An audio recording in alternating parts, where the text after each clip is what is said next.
Subscribe to our YouTube channel and press the bell icon for the latest updates. How to use the dark theme on YouTube. Open your favorite browser. Go to youtube.com.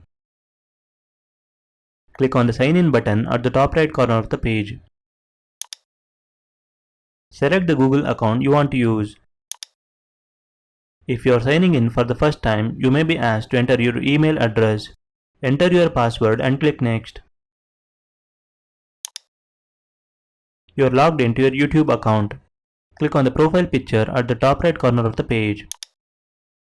Click on Appearance from the drop-down menu. Select Dark Theme. That's it. Dark theme is enabled on your YouTube account. This is how you can use the dark theme on YouTube. Thank you for watching.